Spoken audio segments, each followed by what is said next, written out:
नमः शिवाय। शिव पुराण की रुद्र संहिता के इस अध्याय में हम नारद जी का शिव तीर्थों में भ्रमण, शिव गणों को शापोद्वार की बात बताना तथा ब्रह्मलोक में जाकर ब्रह्मा जी से शिव तत्व के विषय में प्रश्न करने के बारे में जानेंगे। सूत जी कहते हैं, महर्षियों, भगवान श्री हरि के अंतर ध्यान हो जाने पर मुनि श्रेष्ठ नारद शिवलिंगों का भक्ति पूर्वक दर्शन करते हुए पृथ्वी पर विचरने लगे। ब्राह्मणों भूमंडल पर घूम फिरकर उन्होंने भोग और मोक्ष देने वाले बहुत से शिवलिंगों का प्रेम पूर्वक दर्शन किया। दिव्यदर्शी नारद जी भूतल के तीर्थों में विचर रहे थे और इस समय उनका चित्त शुद्ध है, यह जानकर वे दोनों शिवगण उनके पास गए। वे उनके दिए हुए शाप से उद्धार की इच्छा रखकर वहां गए थे।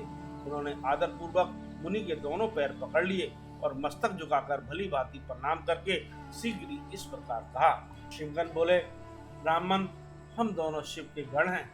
मुने, हमने ही आपका अपराध किया है। राजकुमारी श्रीमती के स्वयंवर में आपका चित्त माया से मोहित हो रहा था। उस समय परमेश्वर की प्रेरणा से आपने हम दोनों को शाप दे दिया। वहाँ उसमें जानकर हमने चुप रह जाना ही अपनी जीवन रक्षा का उपाय समझा। इसमें किसी का दोष नहीं है, हमें अपने कर्म का ही फल प्राप्त हुआ है। प्रभु, अब आप प्रसन्न होइए और हम दोनों पर अनुग्रह कीजिए।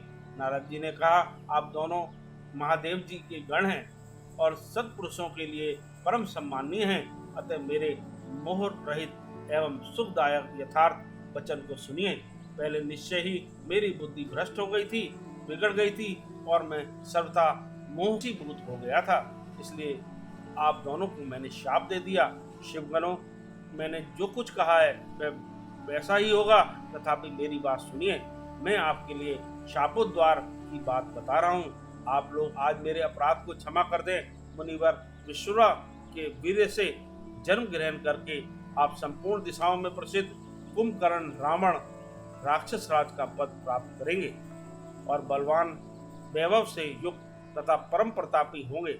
समस्त ब्रह्मांड के राजा होकर शिव भक्त एवं जितेंद्रिय होंगे और शिव के ही दूसरे स्वरूप श्री विष्णु के हाथों मृत्यु पाकर फिर अपने पद पर प्रतिष्ठित हो जाएंगे। सूत जी कहते हैं, महर्षियों, महात्मा नारद मुनि की यह बात सुनकर वे दोनों शिवगण प्रसन्न हो सानंद अपने स्थान को लौट गए। श्री नारद जी भी अत्यंत आनंदित हो अन्य भाव से भगवान शिव का ध्यान तथा शिव तीर्थों का दर्शन करते हुए बारंबार भूमंडल में चढ़ने लगे। अंत में वे सबके ऊपर विराजमान शिव प्रिया काशीपुरी में गए, जो शिव स्वरूपिणी एवं शिव को सुख देने वाली है। काशीपुरी का दर्शन करके नारद जी कृतार्थ हो गए। उन्होंने भगवान काशीनाथ का दर्शन किया और परम प्रेम एवं परमानंद से युक्त हो उनकी पूजा की। काशी का सानंद सेवन करके वे मुनिश्रेष्ठ कृतार्थ का अनुभव करने लगे और प्रेम से विहल हो उनका नमन वर्णन तथा स्मरण करते हुए ब्रह्मलोक को गए।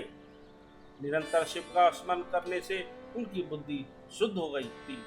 वहां पहुंचकर शिव तत्व का विशेष रूप से ज्ञान प्राप्त करने की इच्छा से नारद जी ने ब्रह्मा जी को भक्ति पूर्वक नमस्कार किया और नाना प्रकार के स्तोत्रों द्वारा उनकी स्तुति करके उनसे शिव तत्व के विषय में पूछा। उस समय नारद जी का हृदय भगवान शंकर के प्रति भक्ति भावना से परिपूर्ण था। नारद जी बोले, ब्राह्मण, पर ब्रह्म परमात्मा के स्वरूप को जानने वाले पितामह जगत प्रभु, आपके कृपा प्रसाद से मैंने भगवान विष्णु के उत्तम महत्व का पूर्णतया ज्ञान प्राप्त किया है। भक्ति मार्ग, ज्ञान मार्ग, अत्यंत दुस्तर, तपो मार्ग, दान मार्ग तथा तीर्थ मार्ग का भी वर्णन सुनो, परंतु शिव तत्व का ज्ञान मुझे अभी तक नहीं हुआ है। मैं भगवान शंकर की पूजा विधि को भी नहीं जानता। अतः प्रभु, आप कर्म से इन विषयों को तथा भगवान शिव के विविध चरित्रों को तथा उनके स्वरूप तत्व, प्राकट्य, विवाह, गृहस्थ, धर्म सब मुझे बताइए। निष्पाप पितामह, ये सब बातें तथा और भी जो आवश्यक बातें हों उन सब का आपको वर्णन करना चाहिए। प्रजानाथ शिव और शिवा के आविर्भाव एवं विवाह का प्रसंग विशेष रूप से कहिए तथा कार्तिकेय के जन्म की कथा भी मुझे सुनाइए। प्रभु, पहले बहुत लोगों से मैंने ये बातें सुनी हैं किंतु तृप्त नहीं हो सका हूँ, इसलिए आपकी शरण में आया हूँ।